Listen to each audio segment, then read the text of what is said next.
From Central Florida, Jason Broder's with us. And then we've got Representatives Cobb, Smith, Plakin, Booth, Stark, and we have our school board member, Farron is here as well. So I want to thank everybody. So I think a lot of folks know that one of the initiatives that we've championed this year is the auditing of state agencies, but also local governments with respect to how they're taxing and spending. And so we have had, and we have been doing this as a matter of course at state agencies anyways, but we're employing new technology, we're having contracts reviewed by AI, we're doing the DOGE to university system and looking under the hood there, and there's a lot there, trust me, to do it. And not just with the spending programs, are they following the policies? I mean, for example, Florida eliminated, I signed legislation years ago to eliminate DEI from our public universities, and there's no official, but do they go down 2 or 3 levels and start doing this or that? So we're looking at all that, and it's really important. And on the one hand, we in Florida, we could say at the state level, why would we want to audit? I mean, after all, just look at the record that we have had. They just announced, I think the federal government's like a A- credit rating. Florida and every rating agencies is AAA across the board.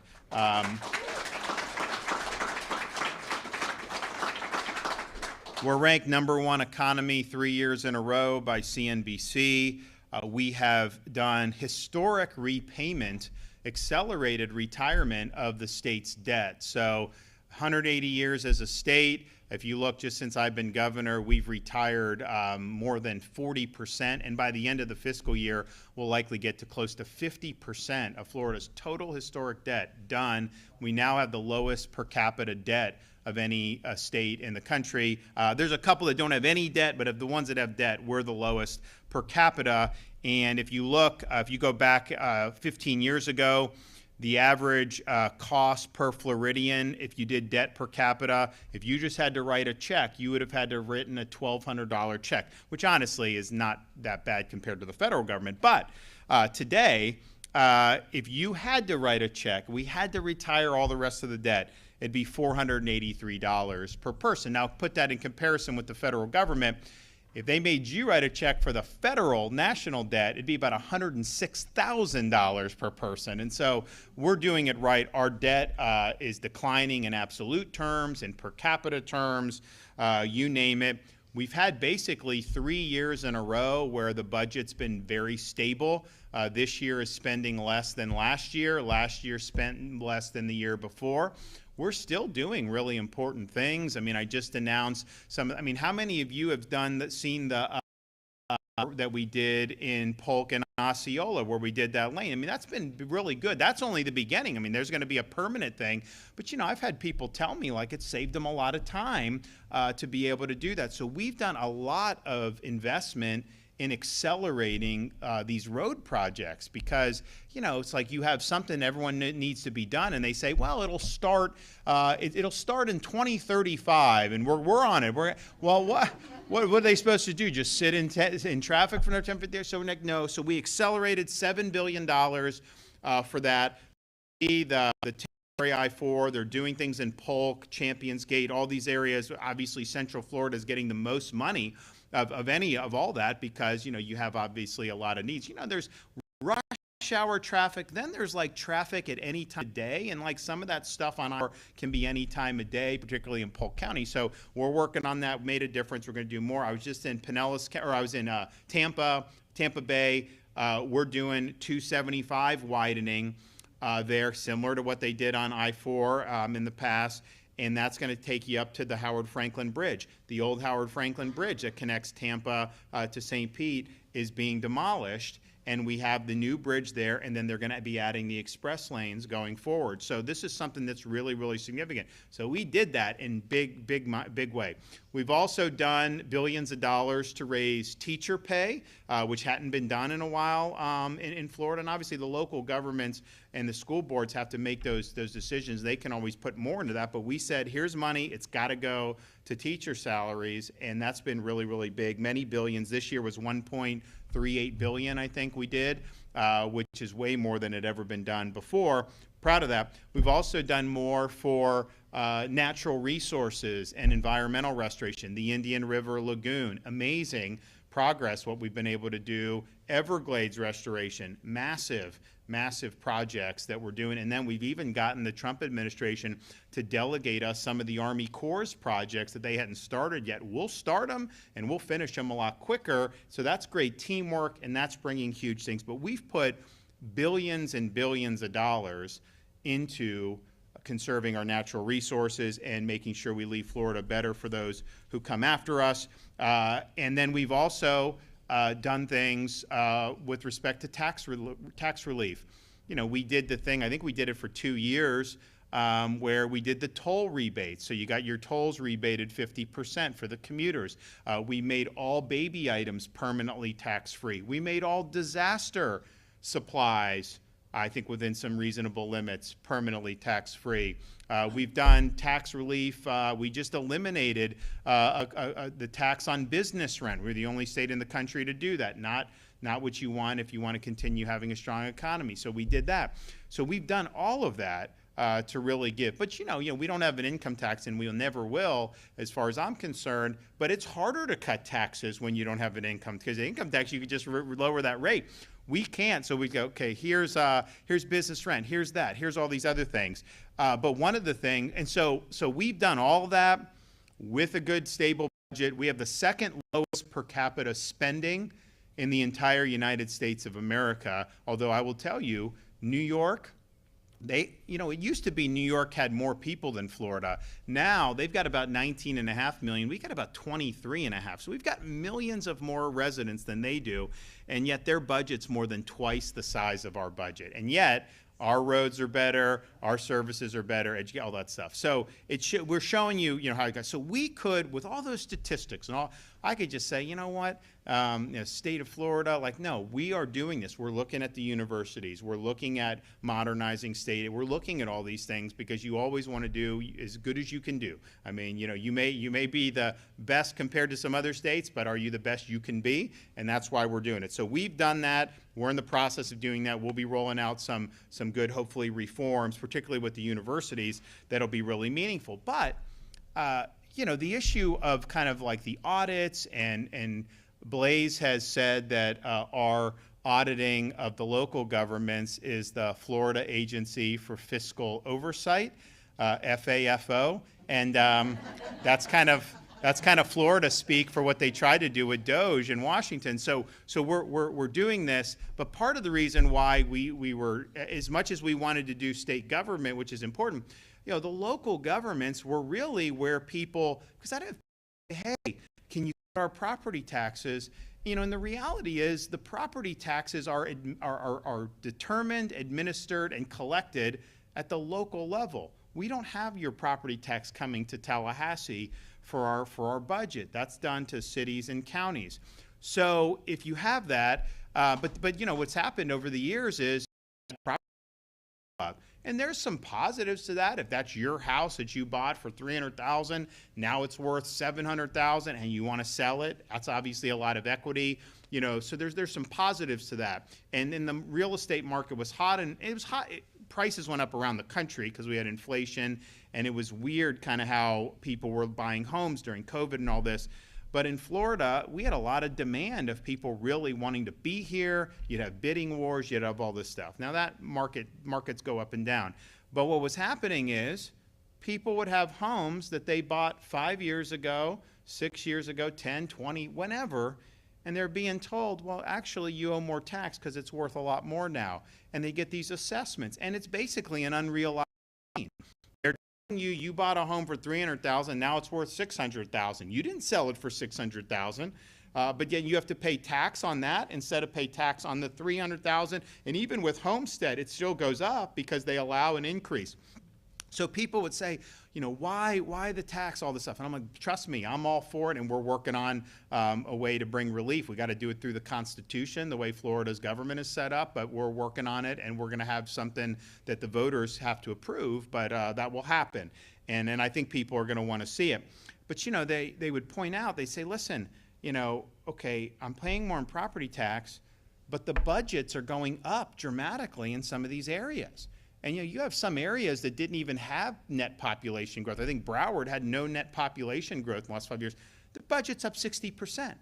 And it's like, okay, there was inflation, I get it. Like, we had to put more money into projects that I had approved in the past, and then they're telling me I need to kick in more money because the cost of everything, and that is true, that happened.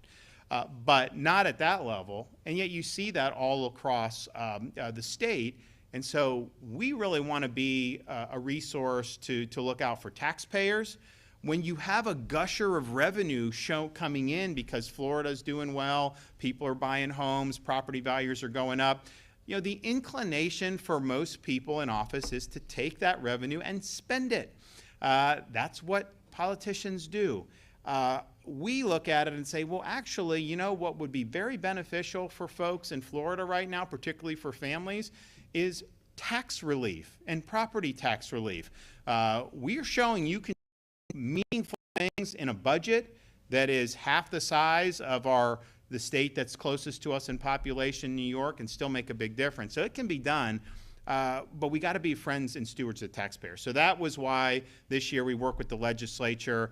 We got this audit authority beefed up. Blaze, as the CFO, has a lot of authority as well for any of the local governments that receive any state. Local governments volunteered to have the books looked at because some of these folks want to see reform too. We had others that weren't as cooperative. And so Blaze led these teams on site to do these audits, to do interviews, and to review the spending practices and the taxing practices and the regulatory practices. And Orange County was one of those. There was also, he did Manatee, they did Broward, you did Pensacola, Jackson, City of Jacksonville, Hillsborough. So there was a lot, and I think it's been positive. I think there's been a lot of good things that have happened, but there have not been full cooperation with Blaze and his team, and. And, we're here in Orange County because, Orange County was not one that was fully cooperative. Now, look, Orange County, it is an area that has grown some, but I think it's grown about 10% in the last 5 years, which is a lot when you have 1 million plus people. But the budget is up 52% in that same period of time. You went from $1 billion in 2020 to $1.6 billion in the most recent year. So that's a lot. And look, we want to look at this because if there are ways that the services can be done closer to that 2020 number, well, then all that extra revenue, that should go in your pocket as taxpayers. I mean, that's what we want to do. We want to provide relief. And you see the costs of everything that have gone up in recent years, groceries, obviously home prices, all this stuff. The only thing that we the people through government can control 100%, we can't, the state of Florida, I can't control what Publix charges for this or that. It's just not the way it does. There's all these other factors. Tax is controlled by we the people, in this case through our Constitution. And so you can have property tax, you can lower, you can eliminate, particularly for Florida residents. That's all within our power to do. So if people are strapped, if it's tough because of costs that we've seen over the last 3 or 4 years, the tax relief is the best way we can make a difference. And the beauty of it is you've got senior citizens on fixed income whose homes are being assessed higher and higher. That's pinching them. But just think of what it does to a young family to buy a home and to not have to keep paying tax to the government for their personal residence. I mean, that's a huge, huge boost. So we want to be able to be helpful with that. And so putting this under a microscope is where, and you've had a lot of, and Blaze will probably go through some of the stuff for Orange County, but you're giving money to, more niche ideological causes in this county and some of the others. And, the voters can decide whether that's something they want. I think most taxpayers would rather have relief than some of the stuff that's being spent on. That's just what I think from talking with people and knowing. So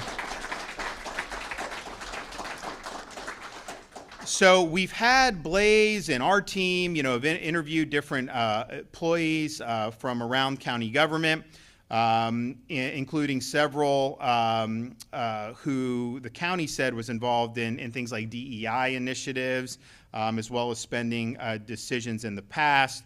But some of these people were reading off a prepared script. They wouldn't fully answer the questions and really left a lot of our folks not satisfied that they were getting all the answers that they could. So there's a lot of different things to unpack here. I think Blaze has been somebody that has been a real bulldog on fiscal accountability. He started as a businessman, he started getting involved in politics because where he was over in the Nature Coast area, Hernando County, because their county government was spending a lot. And this was in the 2000 to 2008 real estate boom. The property tax revenues are going in and they're spending it, as fast as they can. And he's like, wait a minute, we've got to police this. And so he was really made for this job to be able to go in and do it. So he has an announcement today about next steps on this, and I want to make that announcement. Thank you, Governor.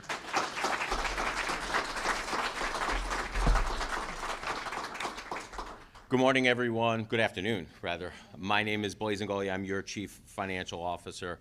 First, I want to thank Governor DeSantis for his leadership on this issue, not only going in and making sure governments are running lean and being accountable, but also leading the charge on property tax reform. We know that housing affordability in general, is a big issue here in the state of Florida because so many people want to move here. So I applaud this governor for leading on this issue. When you bring up property taxes with local governments, I think you're starting to see a trend when you spike in real estate prices, that government takes the extra tax revenue and they expand government. They're adding programs that probably shouldn't have been added in the first place. They're expanding programs that probably should not have been there in the first place. And in addition, one of the doing is they're giving out raises to a lot of people in local governments, and now there is a huge disparity between what local government employees are making as compared to just everyday people like you, the private sector.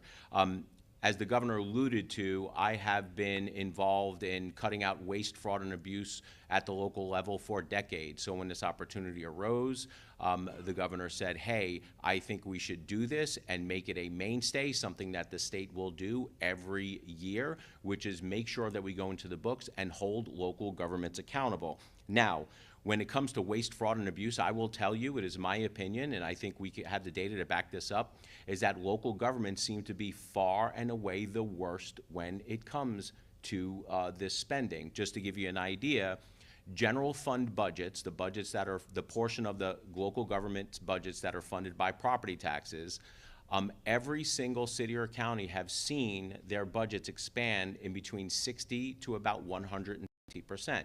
Now that it is far outpacing population and inflation growth. So we have to ask yourself, where is all this money going to? Now, I have been boots on the ground with the teams around the state and in Hernando County also. I'm not going to go into specifics about what we found, but I'm going to tell you what we found was pretty eye-opening. Now, we go through a couple of phases. First is the gathering of the information. We get all the information, then we crunch the information, and then we find some of the issues that we think taxpayers would be very, very upset with, that they were spending their money. Now, why is this important? This is important because we are going to go into 2026 and we are going to put, the legislature is going to put a tax referendum question on the ballot. Now, that question is getting rid of property homesteaded taxes altogether, which is our goal, or if it is a large property tax cut. You are seeing it now. Local governments are complaining and they are saying they're already playing defense. They're saying that they are not going to be able to cut because they're going to have to cut essential services. They're saying that they're going to have to cut fire and they're going to have to cut police. They're going to do everything they possibly can to scare everyday citizens and taxpayers into keeping the gravy train going. They never thought in a million years they were going to have this governor and this CFO basically shining the light on a lot of the wasteful spending. So just to reiterate what the governor was saying is that over the last 4 years, there has been about an 80,000 person population increase in Orange County. But the budget has increased about 560 million, well over $1 billion, well over $500 million. So if you're looking, you could probably add a whole nother city for that amount, not just $80,000. So it is disproportionately out of whack where taxpayers, property taxpayers such as yourself, are footing the bill. So it shows me that they don't have to cut where they say they're going to cut. There is more than enough areas for them to cut. And I'm just going to say this right now. The first rule of government is to protect its citizens. So when you hear a local government saying that they're going to have to cut fire and cut police, they are doing nothing but trying to scare you, because those are the first things they should be cutting. The first things that they should, first things they should be funding. Sorry about that. If they're building their budget, the very first thing should be fire and police. So don't buy into the rhetoric of local governments that they cannot cut. So one of the things that we were doing, boots on the ground, when we were talking to the reviewers and auditors, as I was getting feedback, we started getting information from other counties saying, and basically telling us to point in this certain direction. We got a phone call from somebody inside county government and told us that there were people inside county government that were actually changing the names of files because we were looking for a certain keyword, specifically diversity, equity, and inclusion, DEI files. They were changing the names of the files, the PDFs, the contracts, the tags on a computer system in an attempt to try to hide the information from us. Now, this was just a tip. We didn't know if it was credible or not, but we had to do our own diligence and we started looking. So after a while, we started crunching and compiling and looking all this data, and we saw some anomalies that were very, very strange indeed. So upon our team's arrival, we started receiving those tips that Orange County employees were possibly tampering with documents to circumvent our review of their egregious spending. So when we started questioning, what we got were some shady answers, some incomplete answers, and what the governor had alluded to, some people were just basically reading off of a script. Just to give you an idea of some of the things that we found, or should I say lack of what we found. So we accumulated about 1.2 million emails of everything related to diversity, equity, and inclusion. Now, there were 6 grants that were given out for DEI programs. When we started searching the 1.2 million, 5 of those grants were not alluded to in any of those emails. So I wonder what happened with those emails. So it's telling me that it is probable that we did have county employees try to hide some of this information. And these grants would have also been reviewed by staff, citizen review panel, but we couldn't find any of that information. In addition, some of the procurement documents that would have been sent out for these contracts, a lot of the information was missing from that also. So I started asking the question. I called up the governor. I said, I think Orange County has something to hide. So what do we do? So, which leads us to the announcement today. All of that is why I, as the Chief Financial Officer today, are issuing investigative subpoenas for all documents related to these grant programs.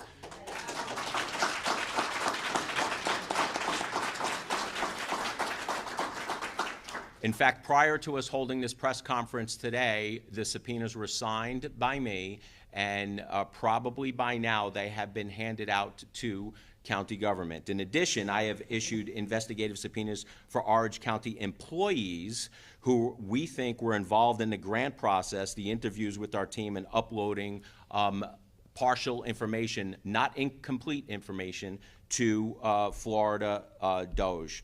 So I think it is very apparent that taxpayers deserve and have a right to know where their money is being spent. Now, I'm probably freaking out a lot of Orange County employees right now. My advice to you is when you are contacted and when you're going to be interviewed, do not hide the information.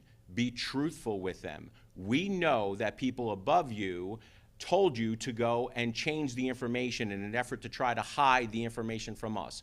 Don't lie to us, because if we have to, we will bring in FDLE and digital forensic units to find out exactly who did what.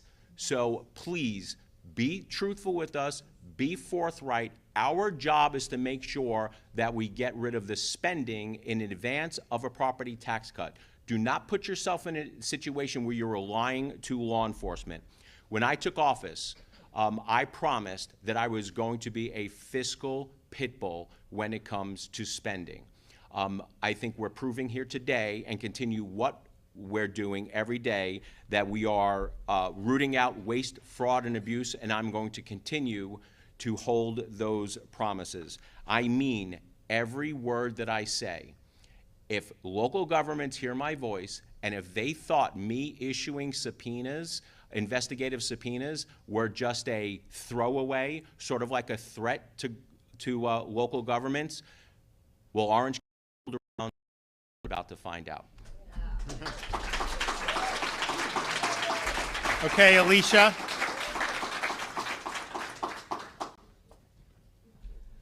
Hey, thank you so much, Governor DeSantis, for your strong leadership. We have seen so many victories just in the last, how many years since you took office, and under your leadership. Truly, Governor DeSantis is America's governor. I also want to say thank you to our CFO of Florida, Blaise Ngolia. Thank you for being a pit bull, leading boldly and unapologetically. So Ferrant, I'm a mom of 5 kids, and my husband and I have lived and raised our family right here in Orange County.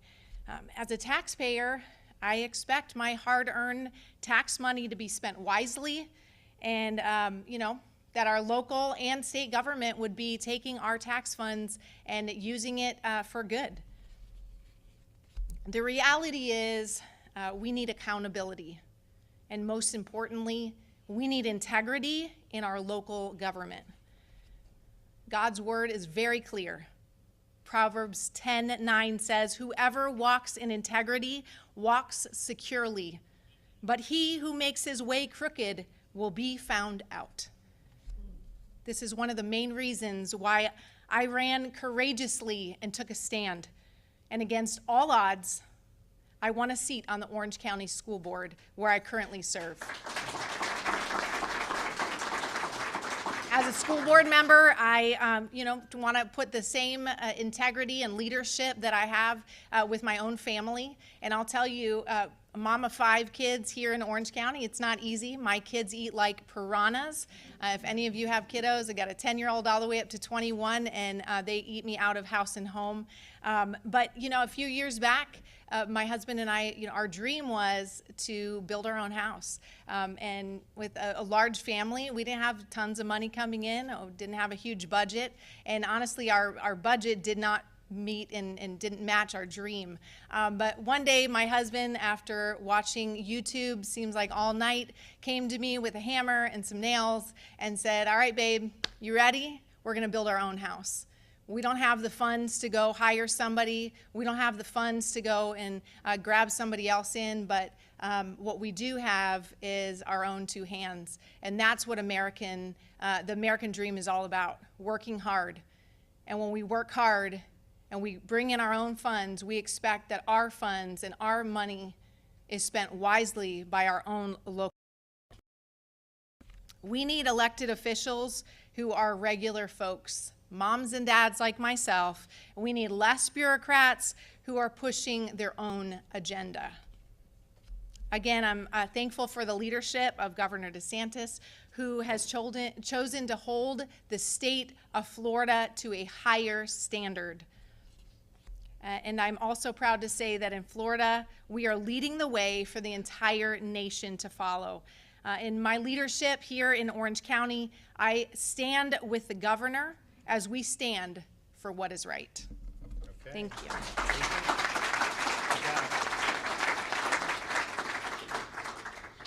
Get a chance to put a bow on this thing today. Thank you very much, Governor. Since becoming governor, Governor DeSantis has partnered with the legislature. I'm sorry, I'm Jason Broder. I'm a state senator here in town. I have a couple of different counties, including Orange. Governor DeSantis has partnered with the legislature to prioritize responsibility, tax relief, and efficiency in state government. In Florida, we have a long track record of keeping state government accountable to the people. We have no state income tax, we have constitutional requirements for open government, and we have the lowest number of government workers per capita in the country. The balanced budget that we passed and that the governor signed recently reduces state spending in an era where everybody else's budgets are exploding. We also, in that budget, lower per capita spending again and reduce our own state bureaucracy. We authorized early payoff of state debt that's been mentioned.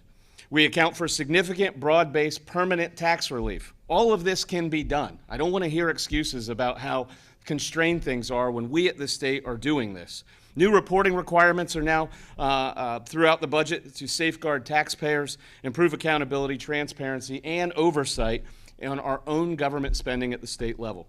With the governor's full support, we also passed legislation that reduces the administrative state with improved government oversight and accountability over agency rulemaking. So even those folks that administer all of the laws that we pass have greater oversight.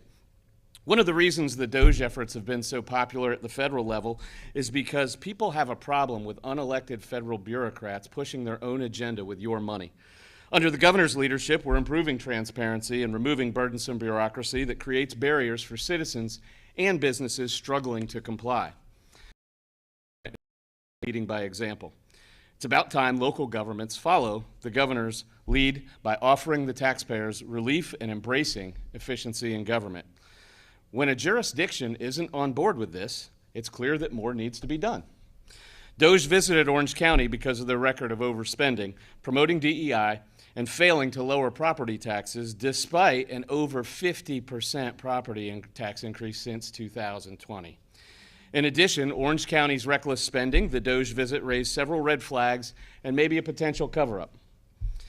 DOGE audits are an important opportunity for local governments to realize this is an opportunity for better spending. This is an opportunity for us to get better for the taxpayer. It's not an opportunity to double down on woke policies and poor spending habits. Orange County has demonstrated an unwillingness to fully cooperate.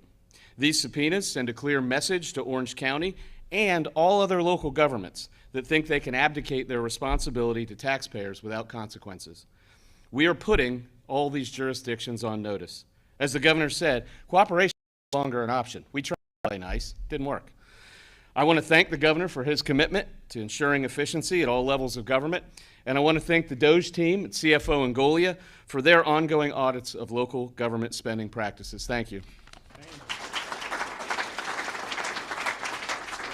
Well, thanks, Senator. And so you have all of Seminole County and some of Volusia and some of Orange? So just Orange and Seminole, no more? You had Volusia at one point, yeah. And so what part of Orange do you have? Maitland and Winter Park. Oh, okay. You know, it was interesting that, I was talking with someone, they're like, we're from Winter Park, and I was just talking about DOGE, and there's a part of Winter Park in Seminole County. It's like, it's like here I've been here so many times, and it's like as governor, I'm like, I didn't realize that some of that was actually over there. But we appreciate what you're doing, and thanks for the support on this. I just want to say, there's stuff about, they're going after Alligator Alcatraz. The deportations are continuing. DHS is taking people out of there, and they're moving them out. Our role is to provide more space for processing, detention, leading into the deportation. DHS determines who goes into those facilities and who goes out of those facilities based on theirs. Although we'd be willing to do it, but we are not the ones actually removing them from those facilities and sending them back to their home country. That's being done by DHS, and sometimes there's a pit stop along the way. We have Sheriff Grady Judd from Polk County was at our most recent immigration board hearing, said, we have way more illegal aliens that we're apprehending than DHS is able to house, process, and deport in an orderly fashion. That's why we did Alligator Alcatraz. That's why we're doing the deportation depot up in Northeast Florida in Baker County, right next to Jacksonville. And that is going to be, so we have thousands that can go to Alligator Alcatraz, another 1,300 in Baker County for the deportation depot, and then we're even working on, well, I'm working on more. So, but the reality is there's a demand, there's a need for many, many more thousands here. And so we've worked to meet that need. Ultimately, DHS expands their own footprint and capacity, then maybe that need will go down. But as of right now, that need is very strong. And so I do think that they have increased the pace of the removals from there, which is on their time schedule. And then who they send in or don't send in is on their decision. That's we're there to provide, be a force multiplier on all that. And we will continue to do it. I think it's an important mission. You know, you had this guy that was driving this tractor trailer, and, you know, he tries to do this crazy U-turn, and, you know, he killed 3 people in the process. Come to find out, you know, he, and the media was like, why didn't the troopers detain him if he was here illegally? What happened was he came across the border illegally from India, and then Biden gave him a work permit. And so Biden gave him the ability to get this commercial. Now, he still shouldn't have gotten the commercial driver's license, but that's how he was his entree into doing this. And so he went to Washington, got it. He didn't speak English and understand English. He failed the test abysmally. And it's like, you know, when you have a sign that says official use only or no U-turn or things, like, abide by it. And that's for anybody, especially when you're behind the wheel of one of those big boys. I mean, that is putting people in jeopardy. And so, yes, I blame the sanctuary policies of California, of course. I blame the company for putting this guy behind the wheel. What, you don't interview people before you hire them and put them in there? If, like, they can't speak English, like, that's a problem to be able to understand your way around. But this is an individual who knew that he didn't know what was going on around him, couldn't understand all this, and then still made the decision to get behind the wheel of that and put some other people at risk. And that's wrong, and that's why once the FHP got the videos and was able to say there's a criminal offense here, that's why we had the lieutenant governor go and extradite him back here, and he's going to face justice. And we're going to insist that he faces justice. Okay, do we have any questions? What is your message to Orange County Mayor Jerry Demings, who says there's no reason for an audit because they have an independently elected auditor in Phil Diamond, and they also said after you came to visit that they opened the doors for you. So what's your message for that? And also, what's your advice that he does with these subpoenas? Well, the CFO would not have issued the subpoenas if all the questions were answered. I mean, this is not performative. He wants answers, and under the law, he's entitled to answers. And I know that you hadn't seen CFOs necessarily flex this muscle in the past. This has been part of their authority for a long time. We then got more authority at the state level through the legislature in the most recent budget. So the elected representatives have spoken clearly that there's a role for state government to go in here, to be on the side of taxpayers. Blaze doesn't answer to the county government. No one else in state government does. And we want to be able to get the answers that he's entitled to. So his subpoenas are justified. Why people were reading off a prepared script, I have no idea.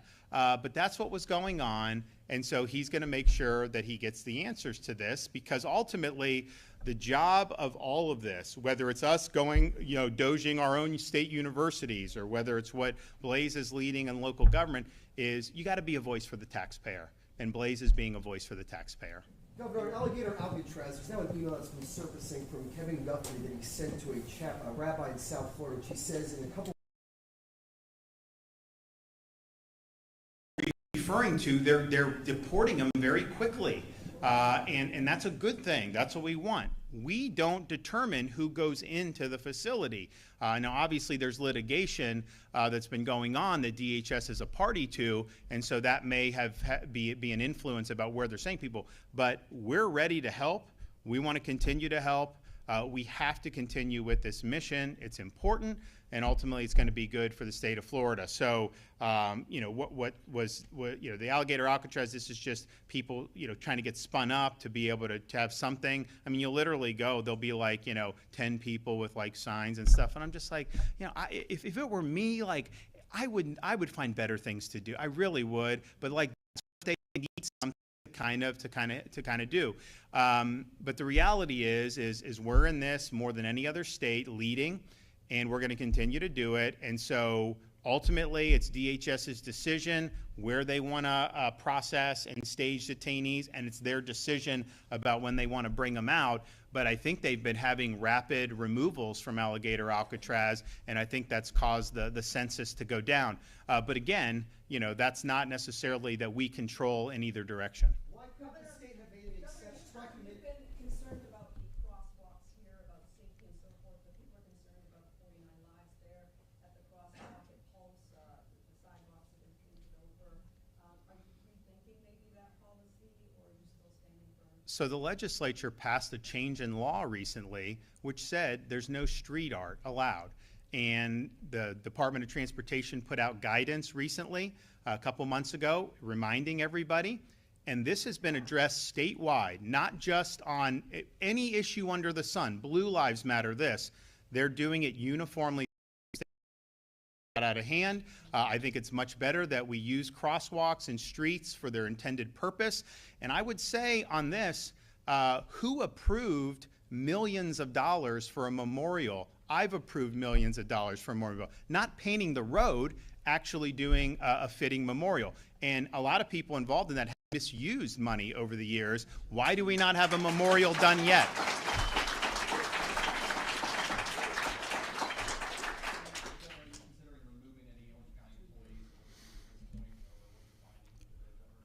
So the question is about removing people. I mean, look, yeah, the Constitution allows under certain criteria. You know, it's not something that I do lightly. I mean, people bring me the kind of the goods, because you know I'll go around and people be like, hey, remove this person, remove this person. Well, it's like you don't like somebody, that's not necessarily fitting with the Constitution. So give me the goods. And so, for example, we've done that when I became governor. I had promised in the campaign, you know, that we were going to bring accountability for the Parkland failures by the Broward County Sheriff. So we removed the sheriff that, and the Senate eventually upheld that. We did the same with some of the supervisors of elections in South Florida, and lo and behold, we now have very, very well-run elections. So that was necessary, and then we have had to do from time to time. And so the question is if there's conduct that merits that, well, that goes without saying, you know, we can do that. But I think the intent is to get the people the answers.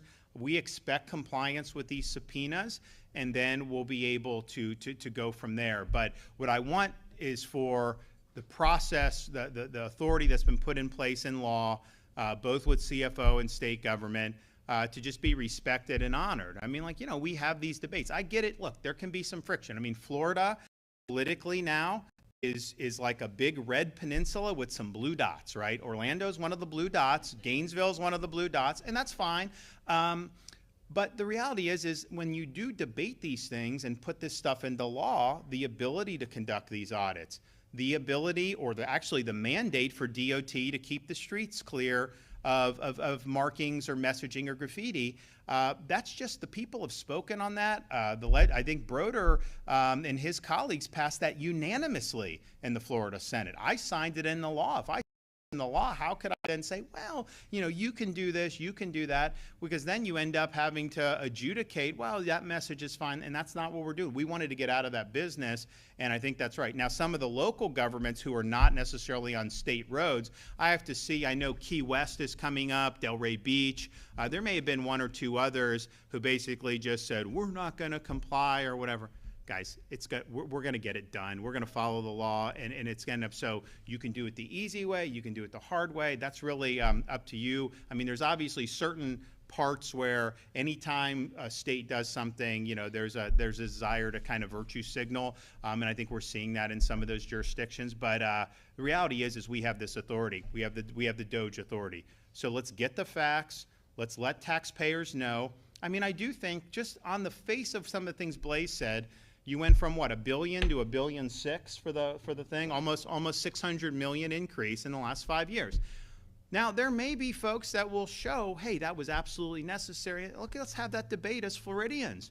Because what I would say is I would have preferred property tax relief and then mitigating that. Now, there's, like I said, the state government, we've had to put in more money for projects because the costs went up. So I'm not saying that there was no increases that have been imposed through the inflation, but that's a significant increase, and especially in counties that haven't had a net population gain. Orange has had a net population gain. Broward has not, and yet their budget went up 60%. So we want to do right by taxpayers. I mean, that's what this is all about.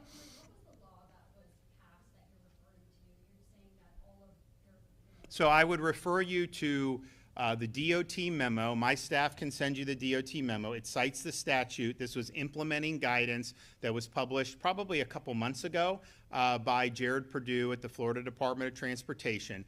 And what it does is it says state roads, no. Then it also says local governments have to follow the state standard. And so the way this kind of came up was that you had Key West saying, we don't care, we're going to do Delray Beach, we're going to do all this stuff.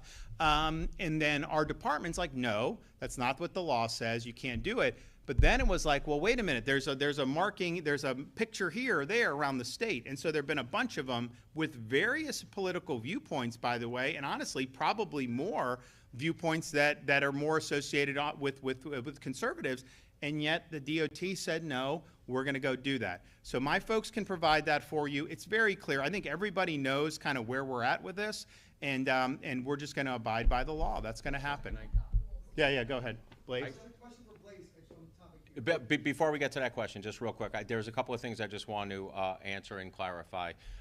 As far as property taxes, what I'm going to tell you is that this initiative is very, very popular with voters about rooting out waste, fraud, and abuse from local government and lowering property taxes. I see a lot of heads nodding up and down. And the reason being, and the question is, how can you impose this on local governments? Because local governments are not giving their own taxpayers, their own constituents relief. So the state has to come in and do something about it. We are the ones protecting the taxpayers.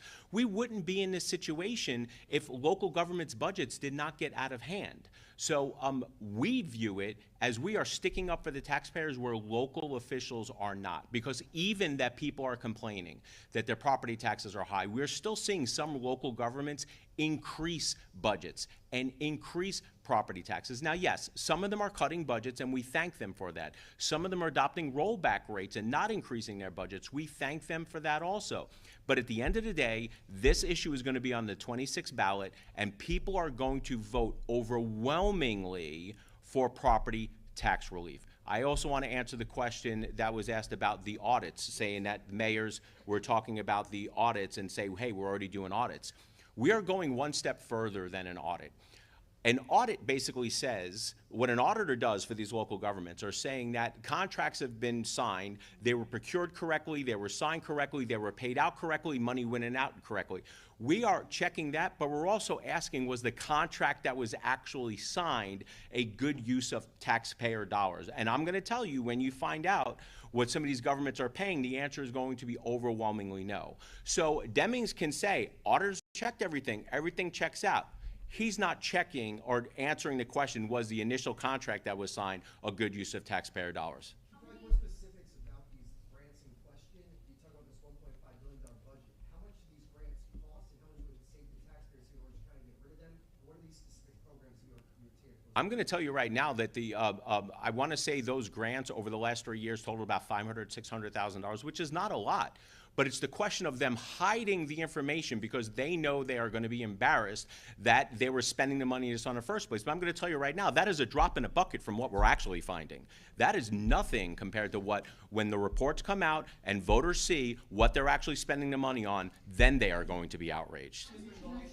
Well, they right also, I'll let him go in a second. I just want to, you know, and Blaze alluded this in his original remarks.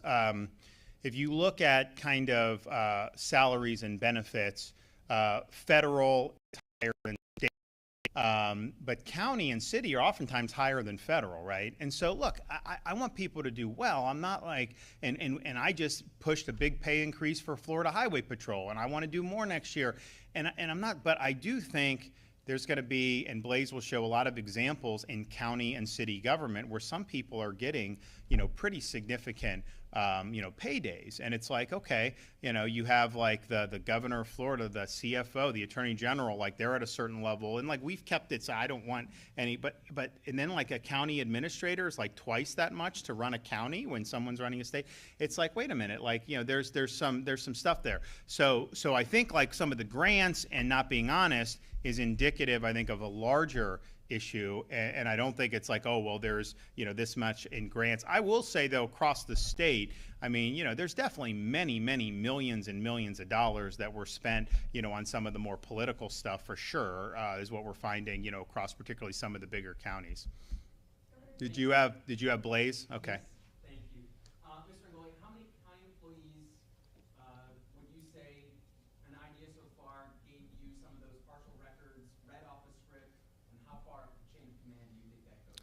So the first answer to that question is I'm not going to disclose how many investigatory subpoenas we issued today, because it is part of a pending investigation.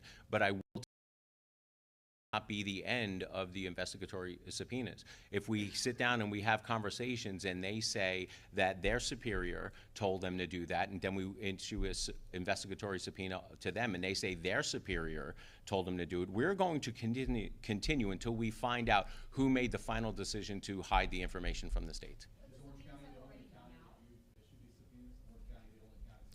I will tell you that Orange County is the first county that we issued subpoenas to, but there are other counties that are being just as elusive that we may actually have to issue subpoenas also. Do you have similar concerns about City Hall here? I know you're on team visiting or later. You comment on how that audit went at the city.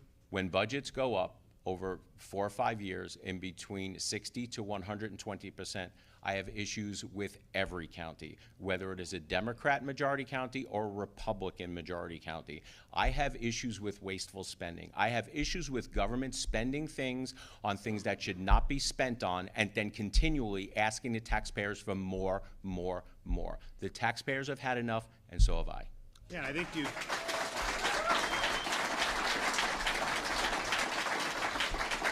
And you've definitely seen some of these red counties, because, like there were people that have, since COVID especially, fled to some of the red counties in large numbers. Property values went up, gusher of revenue, and then they're spending. So that is true, and I don't think it's just a partisan issue. But I mean, it's frustrating on the property tax because, first of all, my position is, you own your home in the state of Florida. If that's your homesteaded residence, I don't think you should have to pay rent to the government. I think you should own your home. And so I have a philosophical objection to taxing people on their private residence. You have investment properties, commercial, that's different. Like if I was starting society anew, I wouldn't tax any of it. But, we are where we are, and a lot of them do. So, but certainly for your primary residence as a Florida resident, homestead, that would be my position. And I think we can get there. But man, it's like if you have tax and you buy a house for $400,000, you should not then all of a sudden, a few years later, say it's $800,000. It's an unrealized gain. And so it should be whatever you paid for it, and that should have been the standard all along, and that would have saved a lot of people just to do that. Instead, they add and add and add. And, if you guys buy stock, hold the stock. You don't pay if it doubles in value until you actually sell it. And the real estate and the homes seem to be the one example where we know that's not good tax policy, and yet that's grown into just an accepted practice where you get a new bill and someone has assessed value to your house. Property, real estate goes up and down. I mean, from 2000 to 2007, a little into 8 in Florida, and well, nationwide, it went up, right? Then what happened in 2007, 2008? The bubble burst, and so all of a sudden, you had a lot of distressed assets, and you had a lot of properties values that went down. So, if you were just owning, and then they're taxing you more, and then all of a sudden, it's actually not worth that much. How do they justify that tax. So this is something that's really important to people. I think it's the best way that we can do something as a state to provide meaningful relief. A lot of the other things that have pinched people, from groceries, all these other things, that's not controlled by the government, certainly the state government. I mean, I think, the inflation that has been fueled in recent years federally is a different story, but the one thing we can do is the tax, and to give people the relief from the tax. So I think it would be good for senior citizens. I think it would be good for young families. And this is part of that process, to be able to have a voice for the taxpayer, show how these resources are being, the gusher of new resources that have come in, how that's being spent, but then ultimately to be able to show there's a better way. And that better way means that you actually own your own home free and clear of the government. Okay, thanks everybody.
Mic check 1 2 3. Let me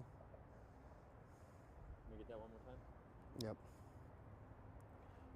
Mic check 1 2 3. Mic check. Let me dial in. You said 407 670 0613. 0613. Gotcha.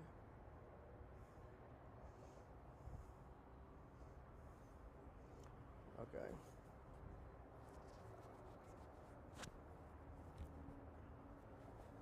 How's the purple look on camera? Looks good. A little different.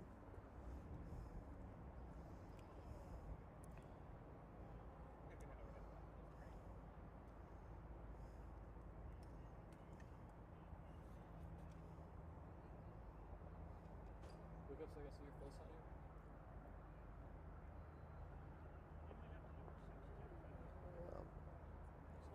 here. Good.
All right, hey, when we get going after this shot,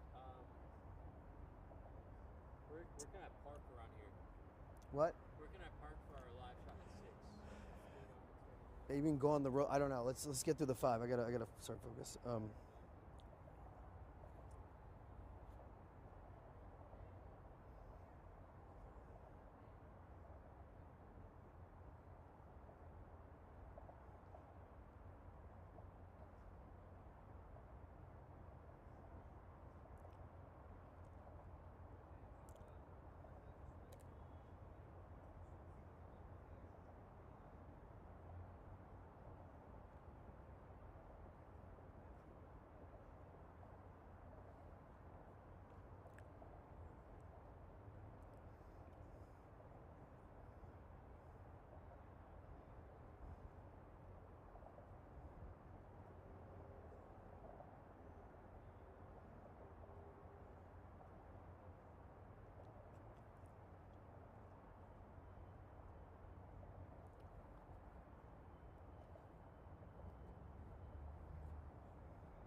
there?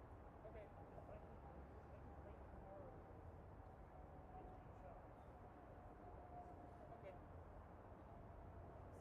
seconds.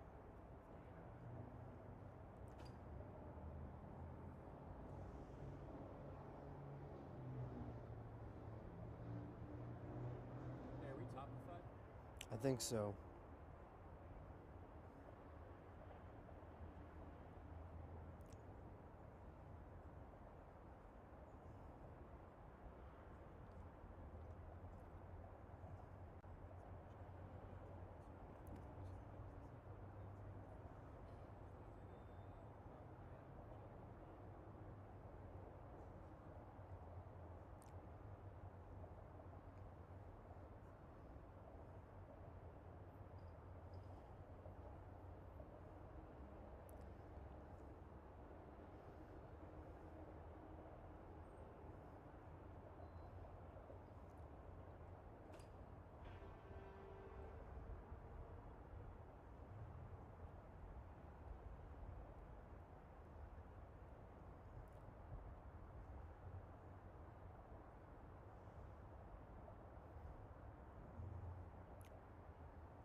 What is that noise? What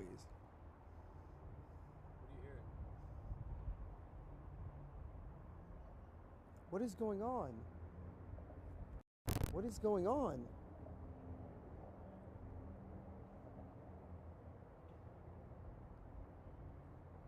What was that? Manny's mic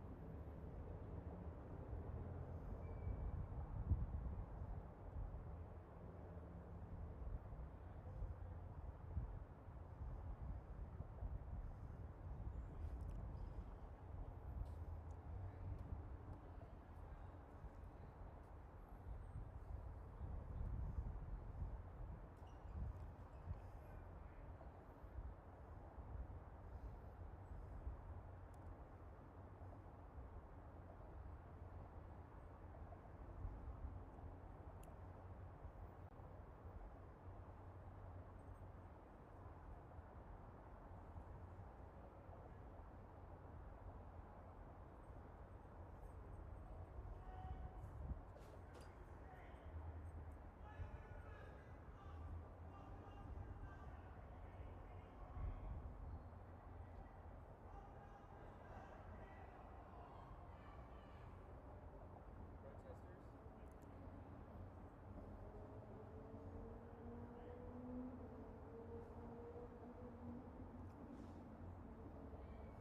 2, 3, 4, 5, 6, 7, 8, 9, 10. Mic check 1, 2, 3. Mic check 1, 2, 3.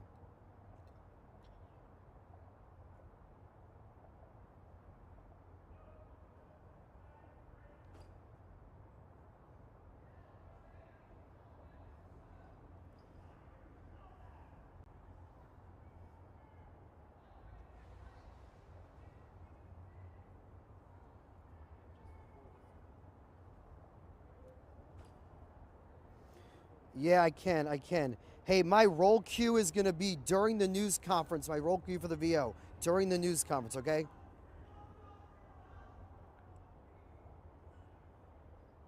Did you hear that, Ashley? Ashley, did you hear that? Did you hear that?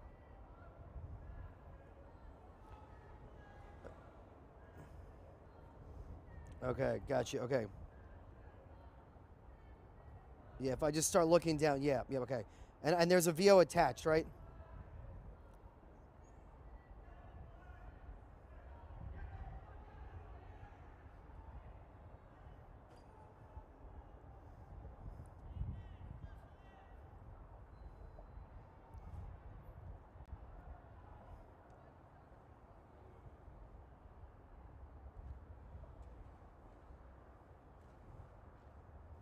Ash, am I first?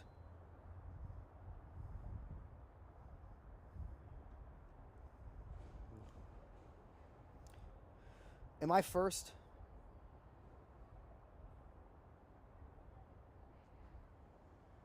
Okay, okay. I'm sending you my rough script. I'll send it to you and Steven.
That's not That's not at all what my story was about.